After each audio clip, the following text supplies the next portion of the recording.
Wonderful. Well, thank you everyone for coming and welcome to the launch event for our book. It's called The Timeline of the Plague Year, and it's a comprehensive record of the UK government's response to the COVID pandemic that we faced.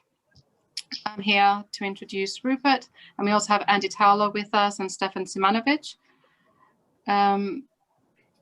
It's very much an open format. So we'll start with Rupert and he can kind of guide the way a little bit, and then we can have some questions as well later on. Just to introduce, Rupert Read, Professor Rupert Read is an Associate Professor of Philosophy at the University of East Anglia. Before moving to Norwich, he studied philosophy, politics and economics at Bailey College in Oxford. He's an expert in the precautionary principle and is co-author with Nassim Taleb and others of the book, The Precautionary Principle. He writes regularly on the pandemic from the perspective that we've published in our book, most notably in the Byline Times. And his most recent book is Parents for a Future, How Loving Our Children Can Stop Climate Collapse with UE Press. So without further ado, I'll move on to Rupert and we can start. Thank you.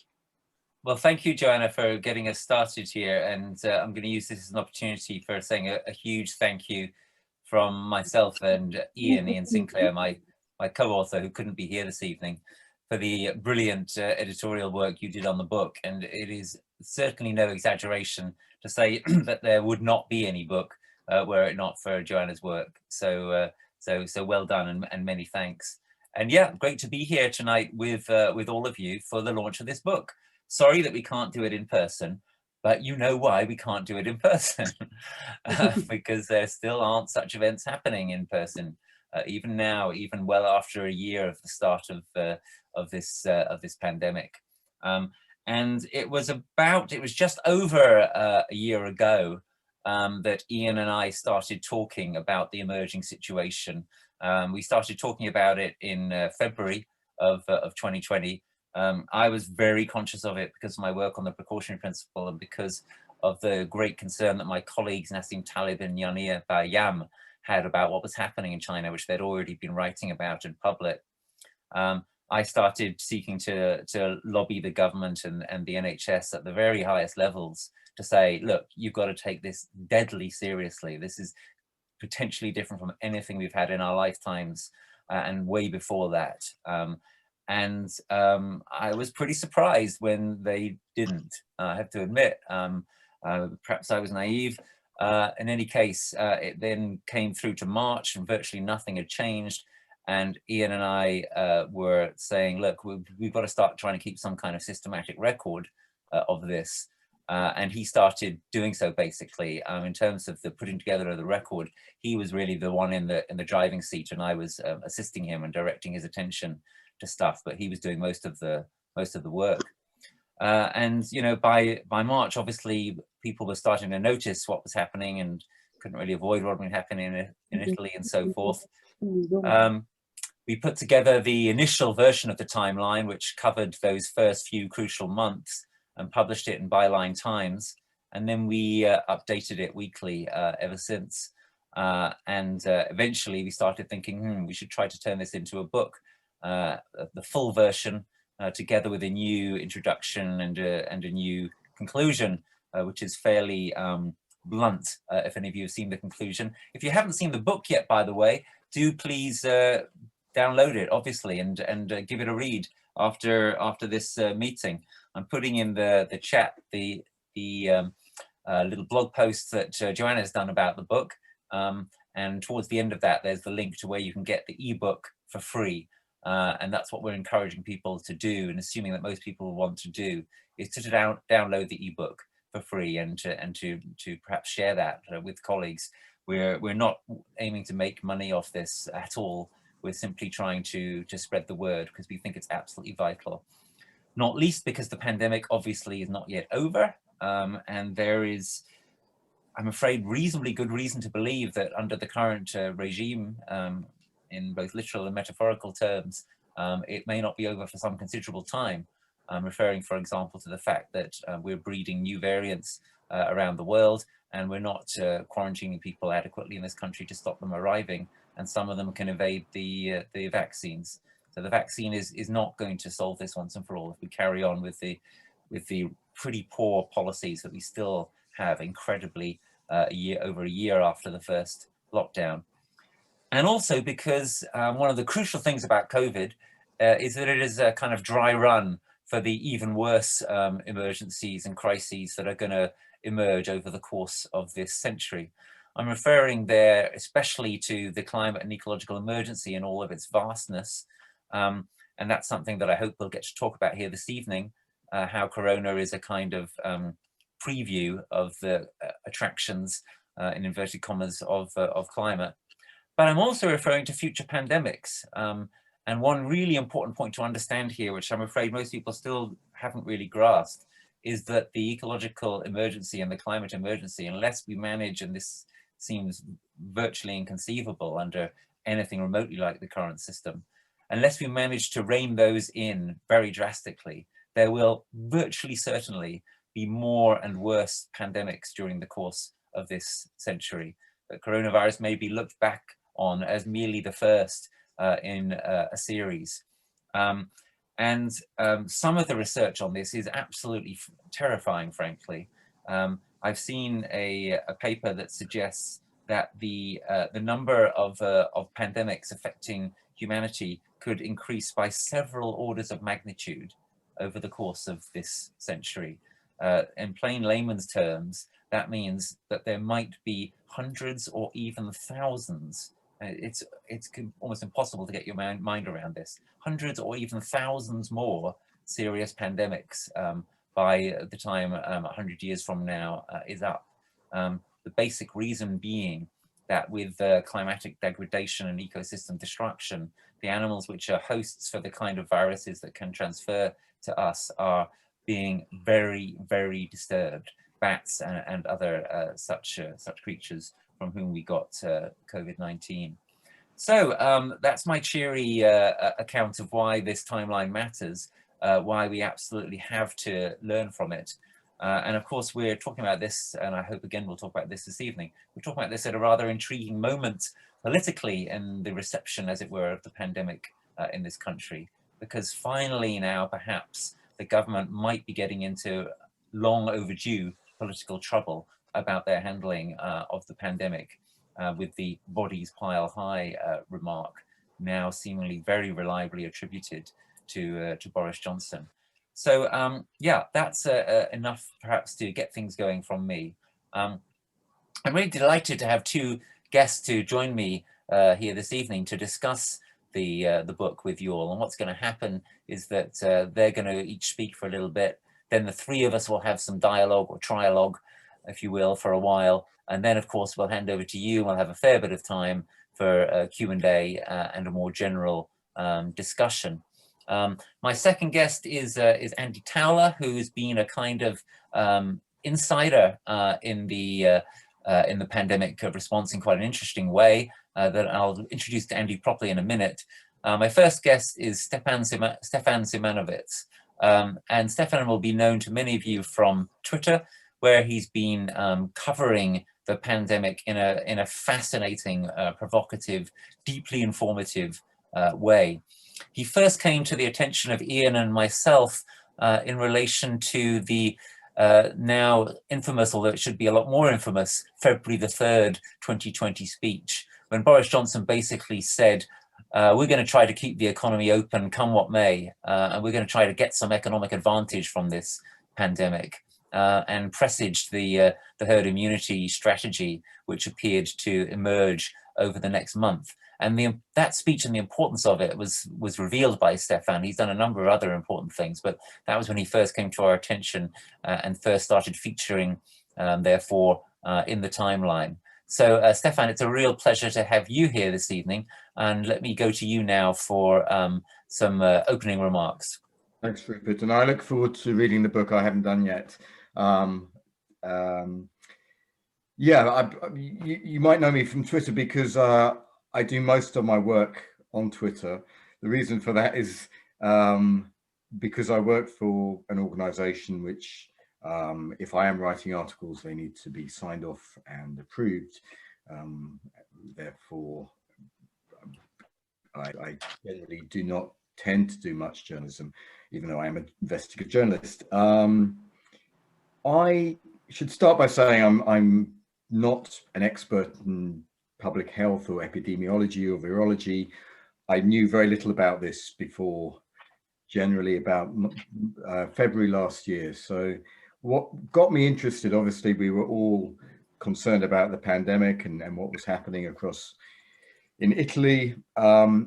So my first concern really came when I spoke to a friend, and she said, oh, she'd heard Boris say, take it on the chin during an interview with Philip Schofield and Holly Willoughby on This Morning. And I was like, well, no, surely he couldn't have said one of the theories to take it on the chin. Anyway, so I managed to dig up this clip. It was not easy to do, but I found one of these clips and I posted it and I said, this is crazy. I never thought for a moment he meant it seriously. I thought it was something he'd learned from the Eton Debating Society, a kind of straw man argument that he'd set up. So even so, I thought it was a very inappropriate thing for a prime minister to say.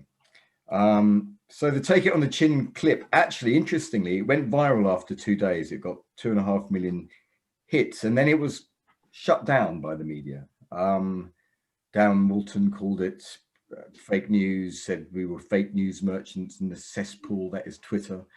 And a lot of newspapers were actually criticizing this because some people were taking the take it on the chin and saying Boris was advocating taking it on the chin, whereas in fact he had said one of the theories is we could take it in the chin, let it rip through the population, take it all in one go.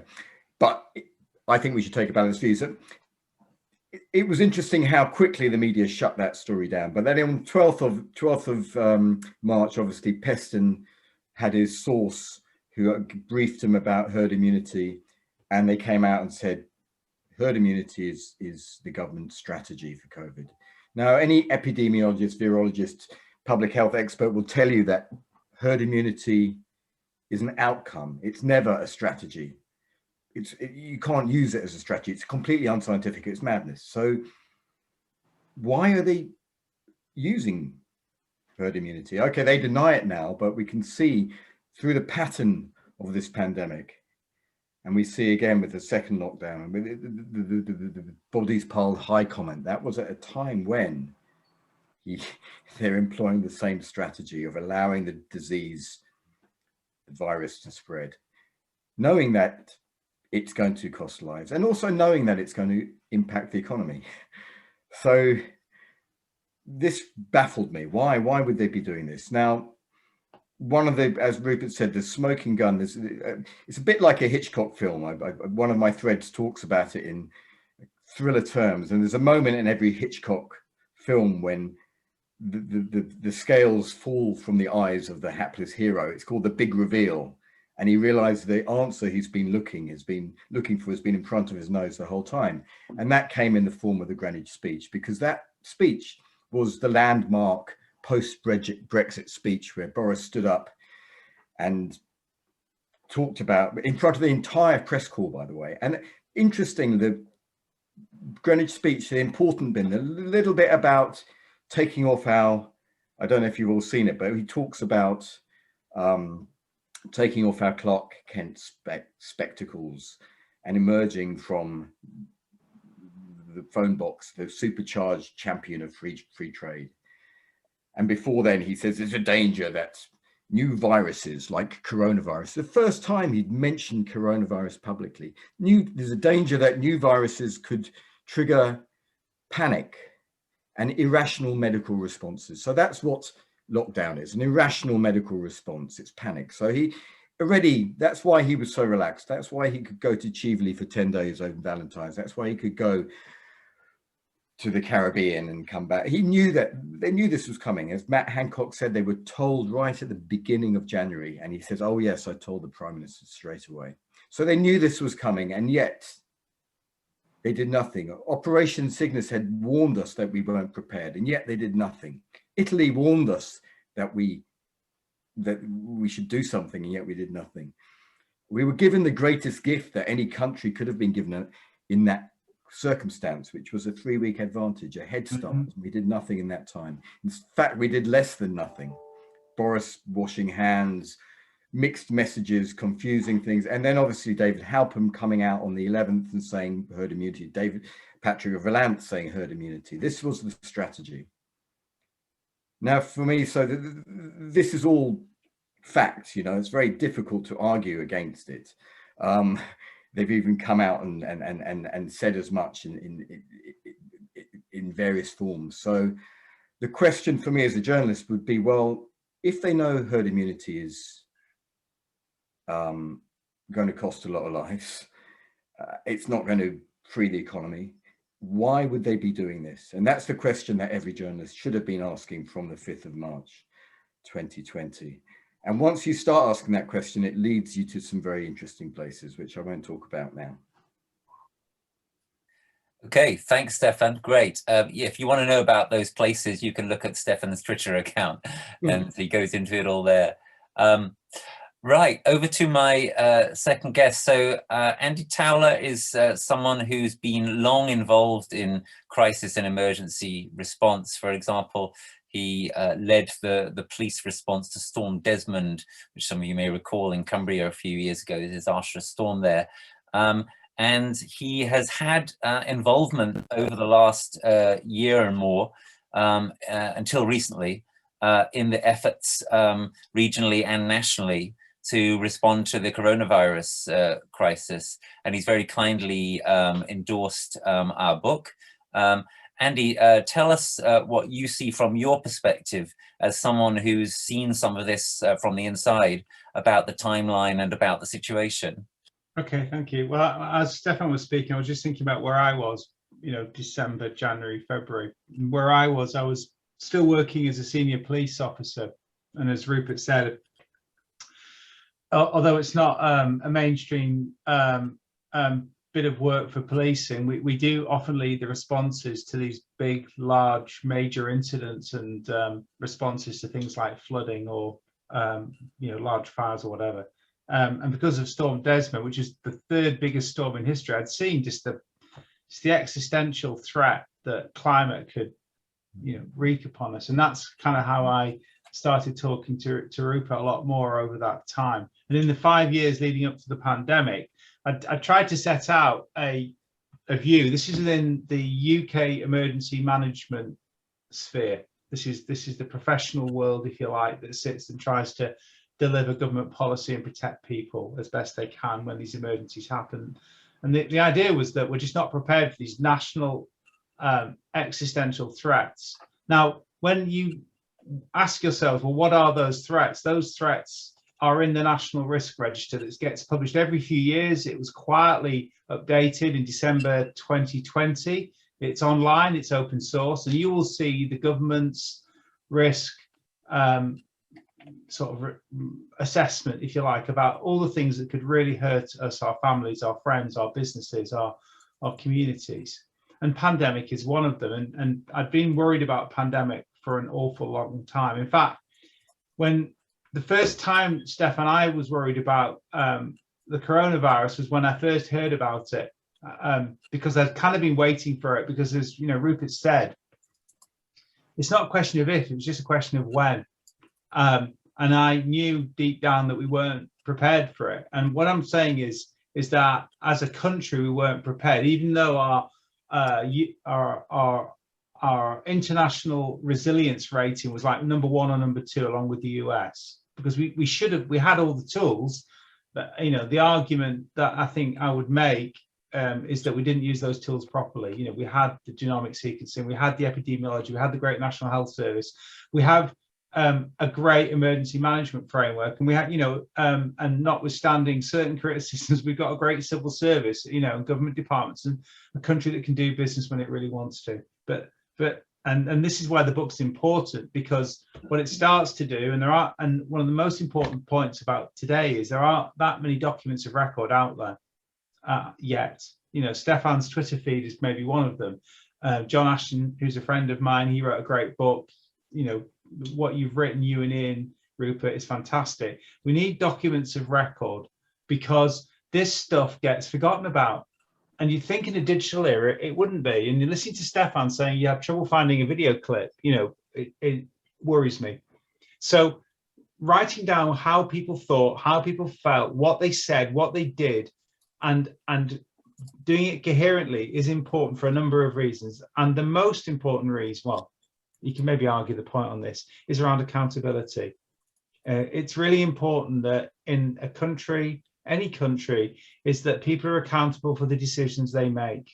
And I spent 30 years as a cop, you know, trying, sometimes failing, to adhere to the Nolan principles and other standards that are put before me, as most public servants do, in fact, and most people do in this country. And accountability is really important. At some point, there has to be accountability. And I'm not necessarily talking about blame, but I'm talking about being responsible for what you did, when you did it, and why you did it. The second most important reason this book is important is about learning, because if we don't learn from what has happened in the pandemic, we still won't be prepared for the existential threats that are going to come. And if you're worried about what they are, go and read the National Risk Register. It's there. It's a front-facing version of what's called the National Security Risk Assessment. And I can tell you, it's fairly accurate. It tells you in plain English what the government's worried about. And it's worried about some really big things like the electricity grid failing, an influenza pandemic, state or non-state actor threats that could lead to a large loss of life. And for that to work, government has got to work. And government didn't work during this pandemic through the first and second waves, really arguably until December into January of this year. Not in the way that I expect as a citizen. One of the theories of the state is that you contract with the state to protect yourself. That's where you surrender your liberties and your freedoms. Did the state, this is a failure of state is what I'm saying, the state failed to protect us. There are hundreds of thousands of people dead and hundreds of thousands of people more living with long COVID. And I've said this before on other forums, I'll say this again, we are all survivors now. I have the great privilege and pleasure to work and have worked with survivors of terrorist attacks and other awful events. And you listen to the emotion and the learning and understanding that those people bring to what you're doing to try and stop it from happening in the future. All of us are invested in this, which is why we must document and record what happened, whether it's on Twitter and what Stefan did, or today about Rupert and Ian's book. Because going forward, you know, and I'm with Rupert on this, and probably most of you sit in the room today, is the steady threat that climate and ecological change is wreaking on us, and it's less about the immediate impacts. It's what I call the common consequences. It's the stuff you don't even think about. It's like ripples in a pond. Who would have thought? I never thought in a pandemic about the impact on the vulnerable. And should I have done? Yes, and I didn't. And so we must think more systemically about what those threats are going to be. My view, my personal view, is that many of the things that we worry about are going to happen. It's not a case of if, it's a case of when. So it's a case of what we're going to do about it. And so while great efforts must be taken to mitigate the furthest reaches of the disasters that are going to come, particularly in terms of climate, we've got to be aware of the fragility that we live within. The time of security is over. The time of fragility is beginning. I'd love to have a longer debate with Stefan about it, maybe in a different forum, about who's to blame or where the accountability lies. I have a view that not only was there personal and political failings about individuals who should be held accountable, but the system failed. And I'm just going to finish with an analogy that I've used, and hopefully it resonates, that if there's a defense crisis, a state actor threat, there is a really great system in this country for delivering it. And someone comes to the Prime Minister and goes, PM, there's a state actor threat, we need to mobilize military forces. And the system of government and the democratic system of government know how to work with each other accountably to deliver military force. And most of the time that works. And when it doesn't, normally you know about it pretty quickly, but they understand what to do. After 9/11, it took us about 20 years to get to the point where we are now, where there's a non-state actor threat, and someone goes to PM and says a terrorist is going to commit something really awful on our streets. We need to do things to stop it or react to it. There's a system and process in place And I'm talking about morals and ethics and just, you know, who does what when, the really simple stuff. And when it gets to a health crisis like a pandemic, the PM says, look, let's get everyone in the room. Let's have a big discussion about it, and we'll invent new processes and systems to deliver it. So part of it is maybe about the individuals and the government we had at the time. And part of it is also because as a society, we weren't prepared and didn't have a system to deliver against it. And finally, so what Rupert's and Ian's book does is chart out the headlines that will help us understand, to create accountability, to learn from it, and then also for forgiveness. And, you know, there's one thing we have to do. We have to forgive ourselves for all these things, but not now. Now we need to learn and show accountability and find accountability and prepare ourselves for the future. And the books, for me, is a great plank that's going to help us take that forward. Oh, thanks so much, Andy. That's really generous and encouraging.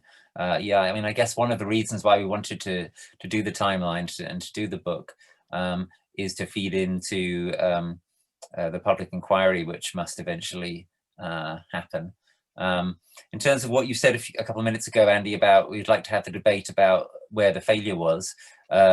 Well, I think we should have some of that debate here now among the three of us. I suspect we're not that far apart on the matter. I quite liked your remarks just now on that. That some of it was probably to do with the individuals in charge. I've said that this was elsewhere, that this was the worst of all possible UK governments to be in charge at this time, because of the kind of combination, the dangerous combination of ideology, cronyism, and incompetence that they manifested. But yeah, it's clearly a broader systemic failure as well. One of the things early in our timeline is we talk about Operation Cygnus and how that threw up various kinds of concerns, which then weren't really acted on. And I mean, I think it's a failure actually of the entire political class virtually. We're at the time when I was trying to start speaking out about this last February and March, there was virtually nobody at all in the UK political class who was doing so. There was some really good stuff coming from Rory Stewart. He was the main exception that I noticed.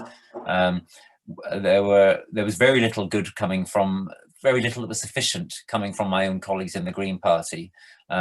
They were making some good remarks about how we need to protect the vulnerable and so on, but this was absolutely hopelessly inadequate to the real immediate challenges.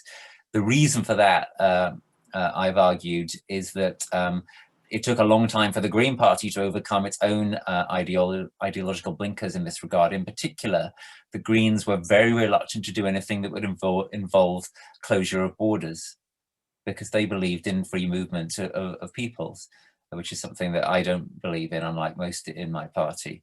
So the Green Party, therefore, was really caught short on the issue. And it's taken until quite recently for people like Caroline Lucas to get really kind of serious and clear about the need for strong quarantine and for strong border protections. Of course, this wasn't the case everywhere in the world. You know, one of the things we do a little bit of in the timeline is compare with other countries' responses. And it's very striking that in countries like Taiwan and New Zealand, other island nations, things worked out very, very differently. And New Zealand, of course, is especially interesting because it was a country that was run by Labour with Greens also involved. So the Greens there were able to see the sense of imposing tough quarantine restrictions to stop the virus from entering. But as I say, unfortunately, my colleagues in the Greens in this country, it took them a while to get to that conclusion. So I think almost the entire political class was caught short. But I think it's clear that there was, as I said a few minutes ago, a particular nefarious, catastrophic quality to those politicians who were actually in government. And I hope we capture that in the timeline. I think that in what you said, Andy, and in what Stefan said, and in what I've said, there are already aspects of that. Yeah, you know, the the really upsetting bit about this is how predictable it all was. You know, that again, Stefan talked about time, about 3 weeks. You know, when Rupert says I was an insider, imagine me orbiting the Earth about, you know, not maybe beyond the sort of orbit of Mars, and that's kind of where I was relative to the centre. But I was at the point where chief executives, you know, of county councils, all the big strategic leaders met government to kind of like find out what's going on and what the plan was. That's kind of where I worked. So it was where the strategic leadership regionally and nationally met the political, not the political leadership, but the civil servants and other key people who were kind of trying to outline government policy. And what was really concerning in January, February and March is that there was none of that forethought going on, even though Italy was happening. And even though it was fairly easy to predict what was going to happen. I wrote a national risk assessment for policing. Someone asked me to write it, a very wonderful friend of mine now. And all I did was look at Italy and just put my finger in the air and think, well, if it happens in the UK, it'll look like this. And what really struck me was just how little traction that was getting. I mean, whether it was in Cumbria or nationally, it was only really a very small group of people who would accept what was going to happen or what could happen and take the precautionary principle of thinking big and acting early. The other thing that really struck me, I think, in March was I went on a United Nations Disaster Risk Reduction Global teleconference, and it was with the Chinese and the South Koreans, and they just kind of laid out what they did and what they thought the problem was. And other than one other colleague who I'd invited in, I was the only UK representative on that call, and there were hundreds of people there. And the other bit for me is that, you know, the learning was there, particularly in Asia, about how to deal with these types of coronaviruses. And I sometimes wonder why people do these things. And, you know, I said to Rupert at a previous meeting, is it normalcy bias, or where you just can't quite believe things are going to happen to you? And that, you know, one of the most disturbing things that I remember seeing after the Fukushima disaster and the tsunami that from the earthquake were people that walked rather than ran to safety, and they were swept up by buildings and water. And this is been a society where the dangers are inculcated into them from childhood. And I wonder whether you're a citizen living their life or a prime minister, you couldn't quite believe what was going to happen. Yeah, you couldn't quite believe it or take action, which is why, yes, there has to be the focus, as you're in your book, Rupert, on individual accountability, because other politicians did work quicker. Jacinda Ardern did, you know, the Prime Minister of Taiwan did, you know, and, you know, the Vietnamese did, the Singaporeans did. Whatever you think about their political complexion, and ours didn't. And ours didn't catastrophically, you know, which led to hundreds of thousands of people dying unnecessarily and preventably. Yeah. And that's where we need to focus, I think, going forward. Yeah, and this is why I make the argument in the conclusion of the book that I believe that this should spell the end of the careers of those who oversaw it most closely, in particular Hancock, Sunak and Johnson. I feel optimistic actually in the last 36 hours for the first time in the entire pandemic that maybe Johnson is going to pay for it with his political life, with his bodies piled high stuff. Yeah, but maybe because someone else paid for his flat rather than 150. Yeah, or maybe it'll be a sort of. You know, I mean, that's the thing. It's the relative moral significance in this country where you can preside over the death of 150,000 people and be relatively insulated from it, and, you know, maybe go to the wall because someone paid £58,000 in donor money or through the Conservative Party for redecorations for number 11 flat. And I can't get my head around that. Yes. I mean, you know, when it comes to accountability around these things, it can sometimes take 20 or 30 years. You know, I'll be an old man probably before we take the learning from this fully and before we can look back and see it. Yeah. But it doesn't mean it's not important to talk about it and write about it and advocate it now, because it took the Hillsborough families 30 years to get justice. You know, these are the timelines it takes for public institutions to fully learn the lessons from disasters. And it shouldn't be that way, but sometimes it takes that, and you just got to dig in and start writing and talking about stuff in order to get justice, because ultimately there has to be justice, and justice does not have to mean people going down the steps, but it has to be accountability for what you did when you did it and why you did it, to the victims of the people that died and the people that are suffering. And as I said, all of us, every single one of us on this call are affected by it. And so in terms of justice, we all need that at some point. But when, Rupert, I wouldn't like to say. Well, of course, this is the thing which is so depressing about the situation, that with the coronavirus, it was fairly quick. You could see it happening. We could see it happening in Italy.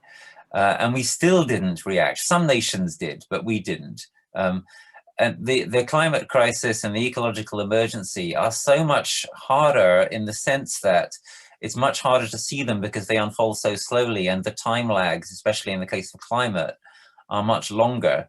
So although there are certain things from this crisis, as in the way that we've laid out what happened in the timeline, that I take some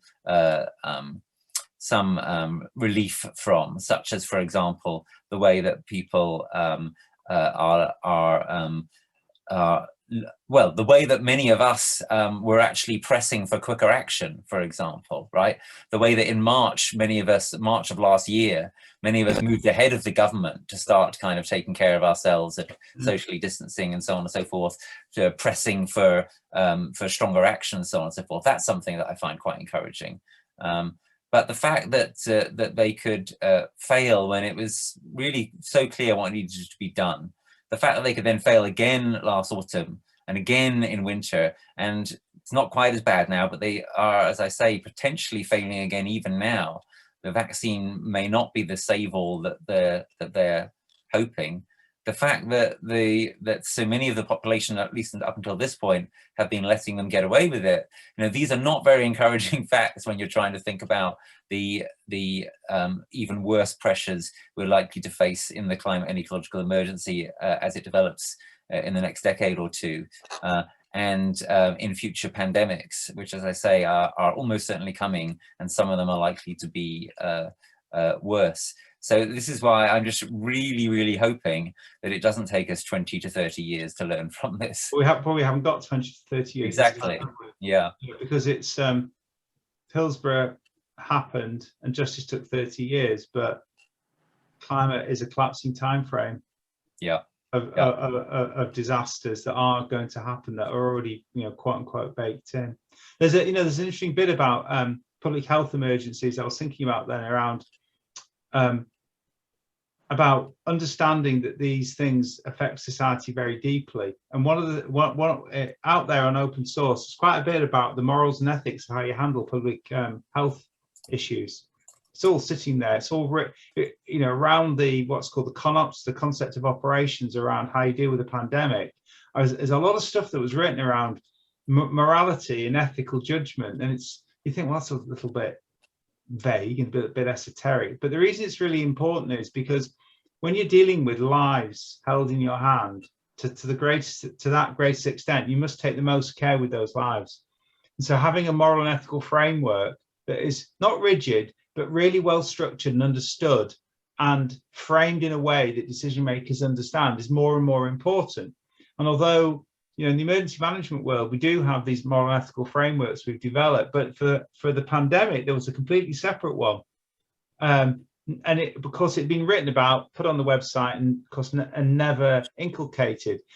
And I go back to this point that you do get the government you deserve. We had a government particularly predisposed not to working with officials with systems and processes. You know, that I'm fairly sure there's an ideology in January that says, look, you know, we want to rock the apple cart. We want to upend the civil service and the political system of government, do things differently. We did it for Brexit. We need to level up and do it now. Yeah. And I'm not surprised you operated like that. But good governance in this country works with governments and people of all natures. And it's designed to do that.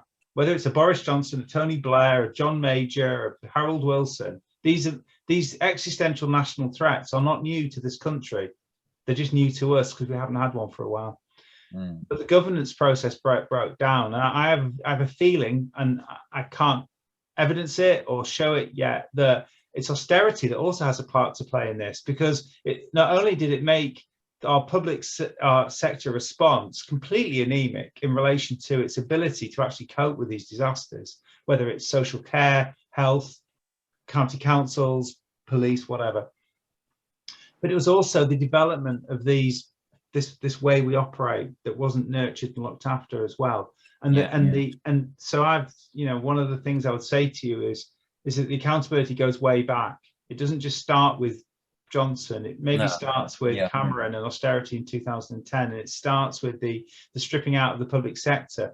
So the developments that might have occurred, whether it's in emergency management or healthcare or social care prevention, because pandemics are like water. It just follows the lines of least resistance and affects the people uniquely vulnerable to it. If those things weren't in place, maybe we would have had a system of government and a stronger, more resilient country that could have dealt with this better. Yeah. Could I add something to that? Because it seems to link back to why I wanted this book to be public and why I wanted it to be recorded in a way that we would have it. So fortuitously, this last year, I was reading a book by Lauren Basu by Policy Press called Media Amnesia. And it talked very much about how after 2007 and 2008, and after the austerity that was implemented, we very quickly, as a media, lost sight of what happened. And it was a progression, very much like what Ian and Rupert have done, of how the papers covered it, who covered it in what ways, and it was very methodical. And it was that fact that this information was out there, it exists, it's in the papers, and then suddenly we forget it. So we moved into austerity. The people who were responsible weren't blamed, they weren't held accountable at all. And most importantly, we didn't learn from it as a society, not as individuals, because some of us obviously know about how austerity has harmed the councils. And this is why when I went to Ian and Rupert and I said, look, this needs to be not only documented somewhere, but it needs to be so obvious, so clear what happened that people will find it a lot harder to say, we didn't know. I want someone to easily pick up and see in March 2020 what the government was saying and what the media was saying, and then in March 2021 how they covered it. Because some of the shocking parts were Matt Hancock saying, well, we didn't have a PPE shortage. There never was a problem with PPE in the NHS. And some part of that gets believed. It's so easy to lose the memory in a society. And journalism, not only does it not sustain the memory of reality of what needs to be held accountable, but it helps degrade it. It helps decay the memory of what happens. So this is part also, it links back to austerity and Operation Cygnus. The fact that only came out in May 2020, and we think of it now as quite standard for the public to know that a pandemic operation had gone on, a risk assessment, but we didn't know about that even as China had declared a pandemic. Stefan, how do you see this coming at it partly from the journalistic perspective?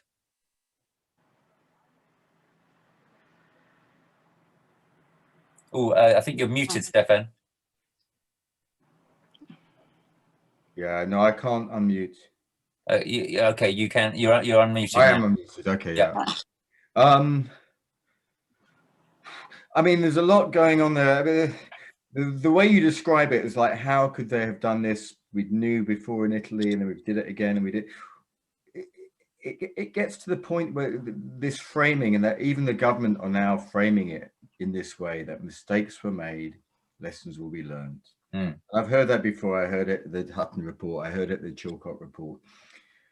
It's a way of things being kicked into the long grass, but these weren't mistakes. We know this. This was a deliberate strategy, a deliberate policy. They knew about asymptomatic spread from the start. They keep going around saying, oh, we didn't know about asymptomatic spread at the time. We knew about it in January. It was confirmed in February. The government knew that we have the facts. So No journalist challenges them on that. They're allowed to say that without challenge. They talk about behavioral fatigue, lockdown fatigue, as it was called. You know, if you remember, you look back at, that's what Chris Whitty and the Prime Minister and Hancock and Vallance were saying. Well, if we lock down too early, people will get bored of lockdown, and then what will happen? We'll break the rules. That was nonsense. Everyone knew that was nonsense. It's not behaviorist. It's not scientific. 700 behaviorists wrote to the newspapers an open letter on the 14th of March saying this is not nonsense. And yet, but then we have these people appearing in the select committee. David Halpin, who was the head of the nudge unit, the head of the behavioral instance, behavioral insights team, the nudge unit, and also a key member of SAGE. Remember, he was the one put out talk about herd immunity to journalists in the 11th of March. So we don't know what his role was at SAGE, but we know he was significant. And he now says that it wasn't, he can't remember where that idea came from. And nor can Vallance. Oh, we can't. And that's what will happen. We don't need a public inquiry, because what if you look at my threads, you'll find where you'll get hit all the places. And there's a lot of collective amnesia that's already starting.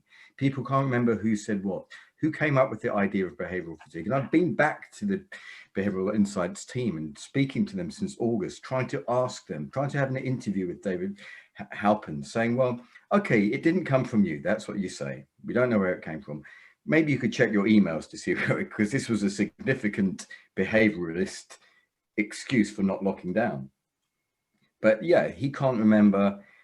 I asked him whether he was concerned about it. If he was, whether he raised those concerns and what was it. But I don't get answers there. We won't get answers there. And there are no minutes. You know, we talk about SAGE minutes as what I would find. You know, they would dump them late at night on a Friday, Saturday night. Journalists wouldn't even look at them. They wouldn't be long. They'd only be 3-4 pages, some of them, but still and I'd find amazing things here. For example, the fact that Neil Ferguson warned on the 25th of February that ICU units would be overwhelmed. And then he got sent off. They didn't believe him. They sent him off. And then he came back on the 16th of March, which is the one where they meant to have pivoted. If they pivoted, suddenly they saw this shocking figures. Why didn't they lock down straight away? Why did they wait 9 days? In fact, it was 11 days because SAGE recommended lockdown on the 13th, but 13th was Friday. And Carrie and Boris had a baby shower that weekend. So maybe in Chequers. So maybe that's why they, who knows, but it wasn't being treated like an emergency. So all these things, the care homes. I mean, that was another story that I broke. So that was a document sent by government to care homes and hospitals saying you must release people from hospitals to care homes, even if they have COVID. And that was on the 2nd of April. I broke that story on the 13th of May. The ITN then broke it at the end of the month. But that was one of the few stories, the few pieces of the herd immunity scandal that have actually been reported. I've got about 20 other stories which are just as big, which have never been touched.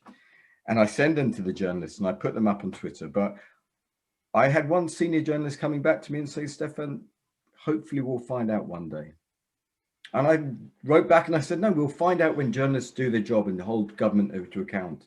And we find out when politicians hold each other to account. And we find out when we stop saying mistakes were made, because these were not mistakes. It wasn't a mistake to send people from care homes. It was a deliberate strategy. It was a government document. Who sent that document? Why? Let's find out.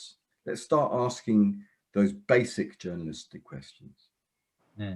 And why do you think at a human level, people like David Halpin and others talk like they do with this collective failure of you know, this collective amnesia that you describe? Why do people do it? Well, they do it to avoid accountability, because if they haven't got the evidence, and it's been deliberately set up. SAGE, as I said, their minutes aren't proper minutes. It doesn't say who said what. And some of the minutes, particularly the meeting on the 5th of March, with the first meeting where Cummings arrived and where the big decisions were made, i.e. not to lock down, those minutes don't reflect what had happened in the previous meetings and the recommendations of SAGE. The decisions don't. So we have a situation where there's no scrutiny of even the basic factors. We don't have the proper facts, so we don't know where the idea of behavioral fatigue comes from, because it's so centralized. There are no proper minutes. We don't even know who all the people on SAGE were. And remember, in June, SAGE was completely sidelined. We've now got the Joint Biosecurity Center, which is completely shadowy, completely secret. They've released no minutes since June. So almost a whole year we've had no minutes, but they're the ones taking decisions. SAGE is still there feeding in.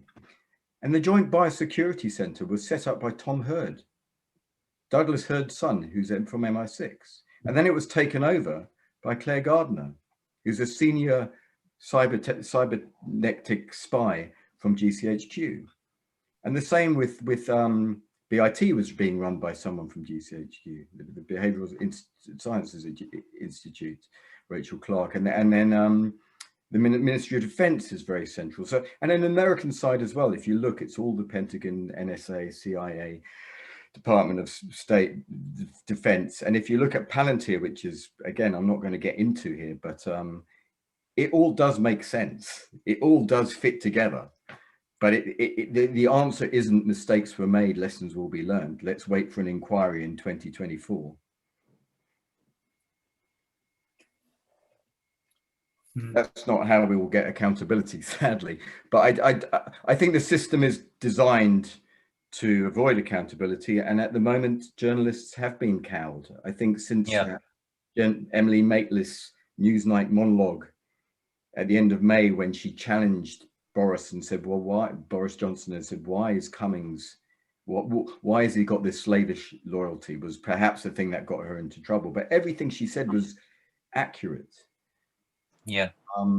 But instead of backing her up, the BBC apologized for her, and she published she tweeted a tweet which she later deleted, which said the government are threatening the BBC, we're being silenced. It was an article by Sky's Adam Bolton, but we've still got that tweet, still got the screenshot of it. So since May, journalists haven't been able to talk about some of these things, even if they wanted to, which I know some of them don't. And this is another part of how there's a system failure here. You know, we've been focusing strongly on the political class and the government, but there is responsibility too in some elements of the sort of policy scientific establishment. I particularly single out Jenny Harris as someone who's played a really, really nefarious role, and it's appalling that she's been promoted as a result of this. There is a serious failure in the media class. I mean, the most obvious failure is the absolutely disgraceful behavior of many people on newspapers like the Daily Telegraph.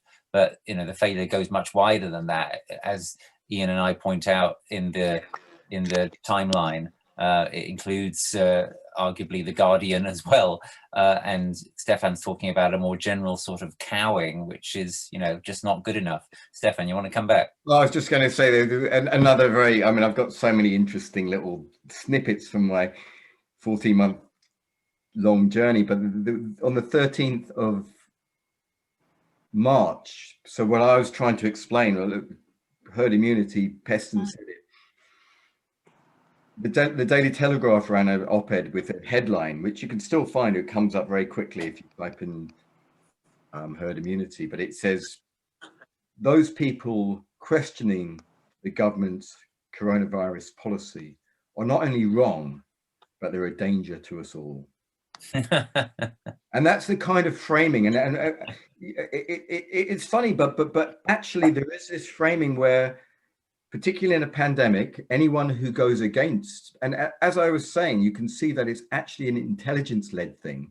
If you look at the JTB, if you look at the Behavioral Insights team, if you look at where the MOD is, on the American side, if you look at the fact that Palantir is an intelligence organization, and they're running the Palantir, who reportedly taught Cambridge Analytica how to data scrape, are running the COVID data store, along with a faculty AI who ran the Vote Leave campaign for from coming. So do we trust these people with our data? Do we, this is I mean, a very serious question. But yeah, the fact that it's being run on with intelligence backing, because it's a national disaster. It's a bit like a D-notice during times of war. Journalists aren't fully free to say what they want, and I don't work for a national newspaper, but I don't have any evidence that anyone's been specifically cowed, and most journalists will say no. But I think it's more of a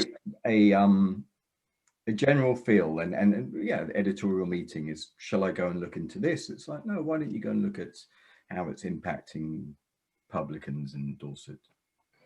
Mm. Maybe this would be a good time to open the floor to questions. Mm-hmm.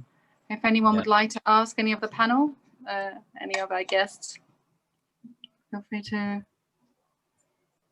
put your reaction hands up or write something in the chat. Or wave. Yeah, or wave. Do wave. And we can unmute you.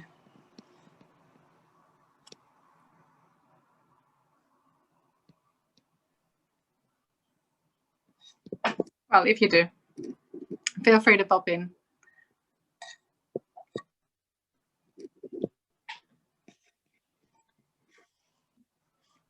No. I can't see. Peter, we have no audio. We can't hear you.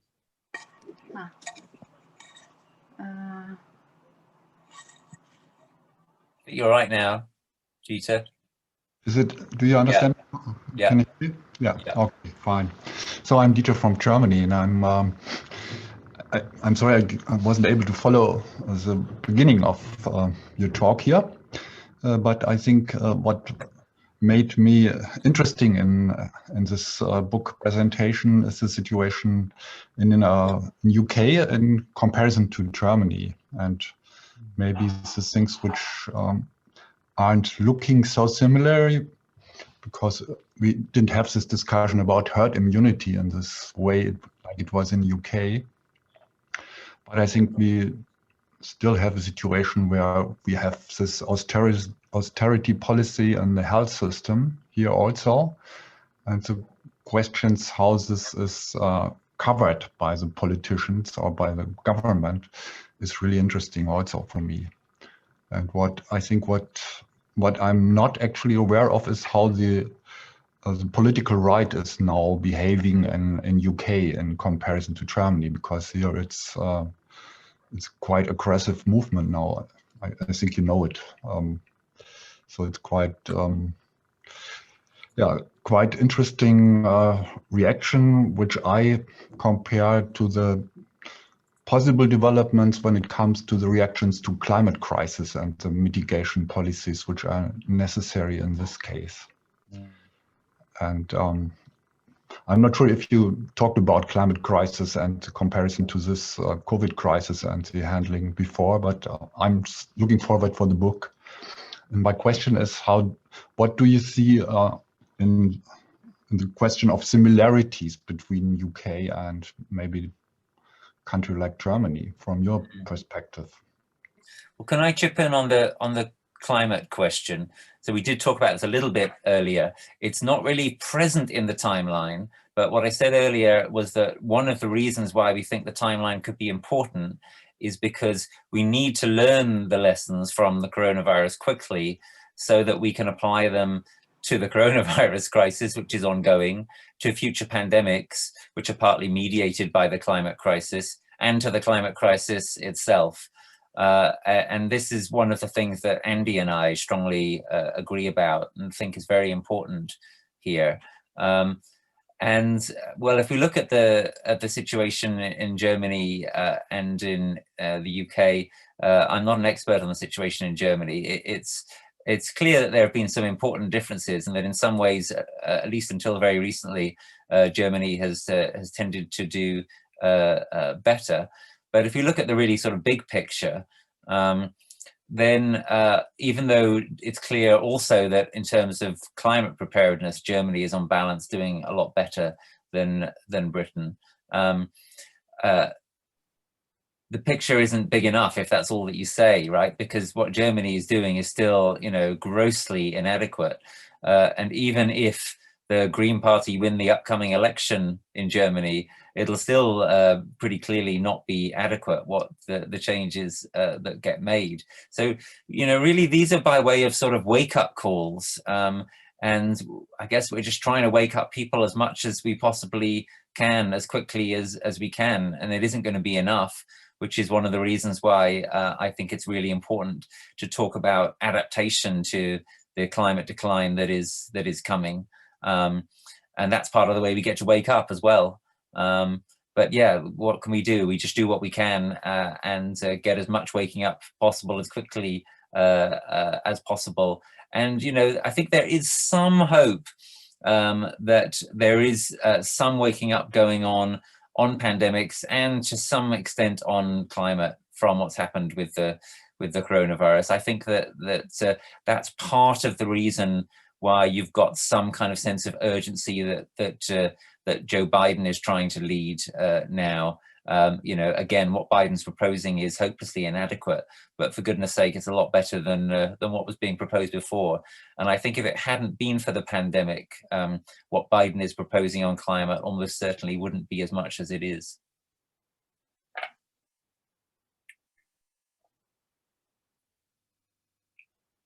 Andy, do you want to chip in on this question of the climate connection? I mean, only to support what you just said, Rupert, really, and you know that these systemic existential threats, particularly ones that last over time, are much harder to deal with than relatively short-lived major incidents. Like says, you know, like a terrorist outrage is awful, but it's definable geographically. It has a huge impact on the people affected and sometimes on the state, but nothing like a pandemic. And the pandemic, as you say, is, use the word dry run. I'm not sure it's particularly dry, but the pandemic is a forerunner, if you like, or a harbinger. In fact, I wrote an article calling Storm Desmond the harbinger of change. And I just said, look, this is what's happened in my communities is going to happen over this country with something similar. Pandemic is a broader harbinger of global climate disaster, and you know, I'm not a pessimist, but I just think most of this stuff will happen. So you know, the 1-year-old nephew that I've got will grow up to have to deal with this sort of stuff. People like me will become part of the fixtures and fittings of governance, because we're going to need millions of people to cope with those broader threats. I'm just not talking in marginal communities around the world. I'm talking about in your backyard. The stuff you think you can do, you just won't be able to do. Not because you're mitigating the impacts of climate, because climate's mitigating your ability as a human being to be the person that you quite want to be. So I suppose, Dieter, that's my view on it. But I don't know if you heard, but I'm talking from the emergency management perspective. Thank you, Dieter.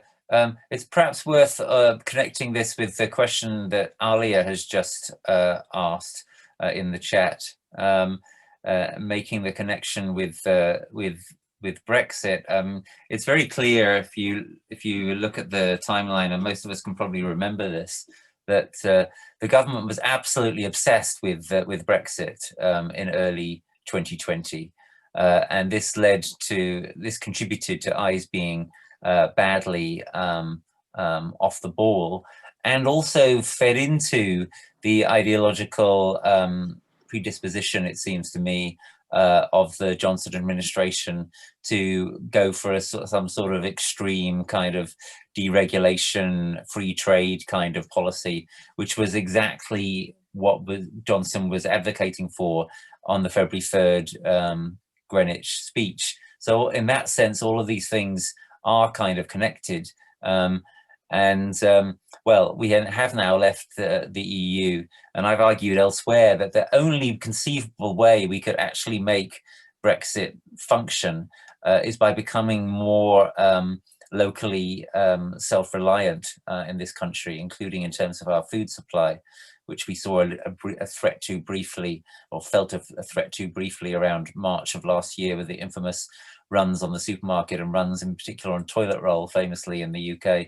Told her that was going to happen, though, didn't I? Yeah, you did. You did. Yeah, and I thought it was possible, and yeah, well, because I've been warning for some time about the exposed position we're in this country and not being able to produce our own food. But one reason I'm mentioning this is that again, something which might come as something good out of this awful coronavirus situation is that it may be that we've now reached peak globalization. It may be that we've now reached peak air travel. There may never be as much again as there was in 2019, because there's a very real question about whether it's even possible to deal in the medium term with coronavirus and with the further pandemics that will follow it, while maintaining the kind of hyper-globalization, hyper-mobility, which there was an attempt to practice in 2019 going into 2020.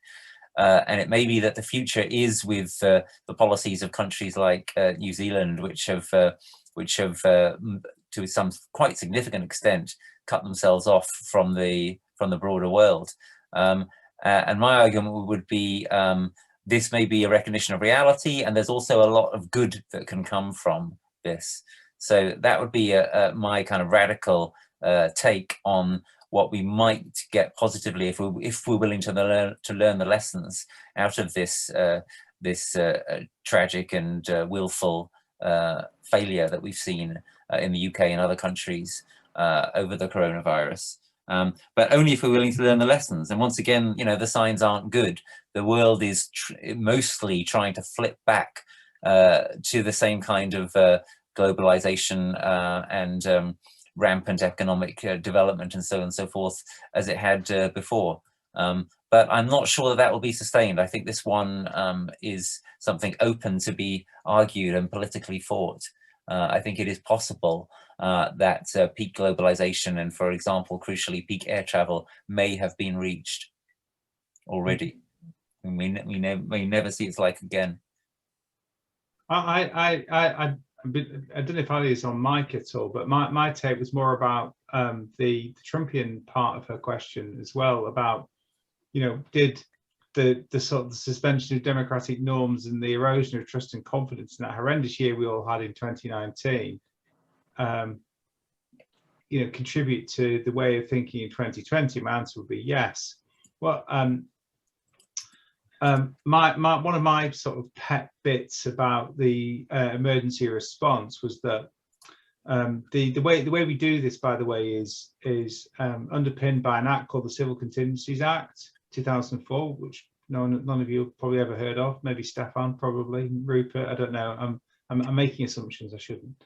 But the Civil Contingencies Act is basically just how we do business in an emergency of all kinds. And at a local and regional level, it works really well. It was put into place after foot and mouth, 2001, put in place by John Prescott, if you've got good memories. That's because the national emergency that happened with foot and mouth revealed the weakness of civil emergency procedures. So why is it interesting in 2020? Well, there's two parts to the Civil Contingencies Act. Part one, which is fairly straightforward, which tells you how to operate, and part two, what you do in a national emergency. And there are things called Part 2 emergency powers, which have never been used throughout this emergency. They're specifically set up for things like pandemics. And one of the things you have to do in an emergency that affects life is you have to suspend democratic norms. So as a police officer, I'm well versed in doing that. But when I'm given the authority to do it, it's framed very carefully about what you can and can't do. And in Part 2 of the Civil Contingencies Act, it says if you make a decision that affects people, like a lockdown, for instance, you need to go back to Parliament, let them know about it, and for it to be debated, because that's a democratic counterweight to the executive action that takes place with the government and with people like me. It's never been used, and we used regulation. And now I find that to be one of the most telling bits about what happened. And again, I, like Stefan, have contacted journalists to try and say, look, ask the question. No one's interested.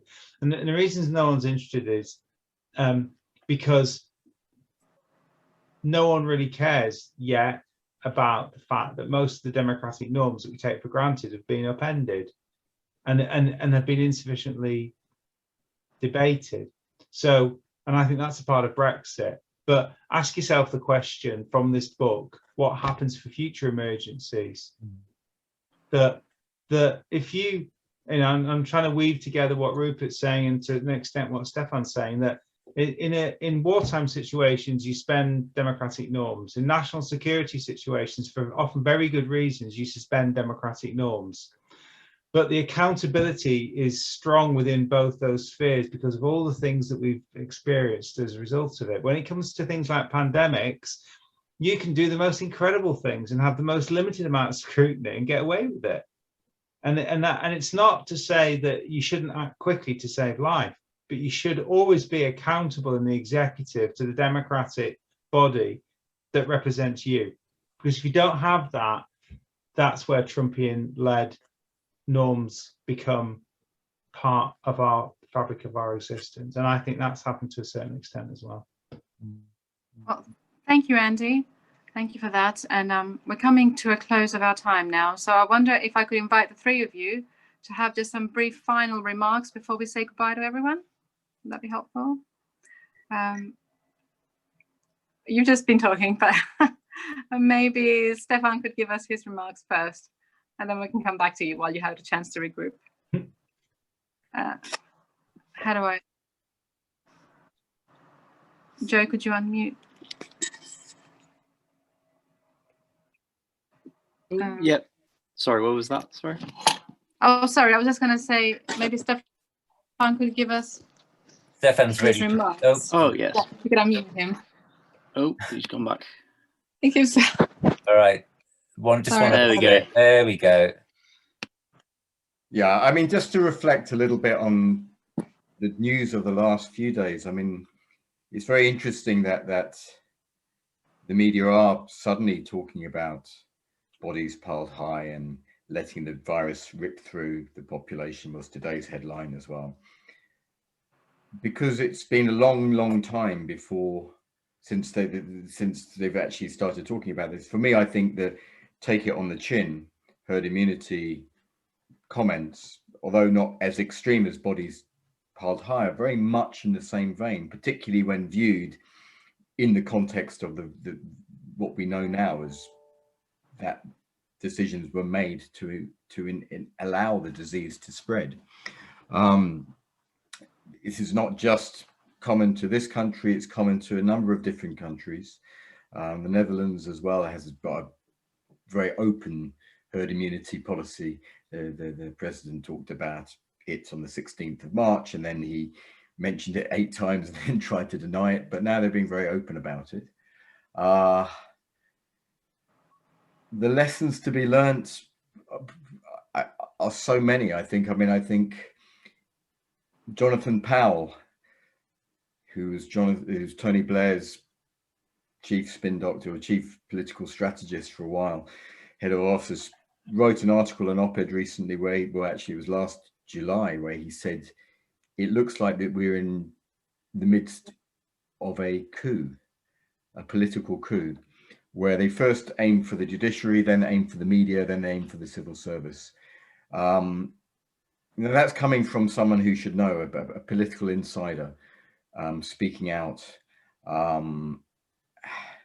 about what he knows to be the case. And unfortunately, it's not just limited to those arms of government. It's actually even wider than that. How one deals with it, I think, is difficult. I don't think an inquiry is what we need. I think we need to stop what is continually happening. It's happening right now. But to do so is going to be very difficult. But the first stage is to get people to recognize the mistakes that were made were not mistakes, that they were part of a strategy. And I think Rupert's book sets out the timeline is the key to that. And once people get to that first stage of saying, yeah, this herd immunity scandal is part of a bigger scandal, which is part of a bigger plan. And the plan isn't an evil plan. They're not doing it because they're evil. They're doing it because if they believe if we don't do it, then other countries will do it. China will get there first. And it's all about genomics. And it's very, very scary. But I'll leave it there. Thanks so much, Stefan, and thanks for that vote of confidence. You know, there's a lot of really disturbing stuff emerging in this evening's discussion, and we need to discuss it and we need to get it out there. So, you know, all I'm going to say is I'm really glad to have had Stefan here. I'm really glad to have had Andy here. We'll hear from Andy with a final remark in a second. Thanks so much to Joanna for getting this started, and for once again for editing the book, which made it all possible. And you know, I'd urge people, if you've enjoyed this evening, to obviously get the book and read it if you haven't done so yet, but to also share it. You know, it's free, so you can just share the link and get other people to read it.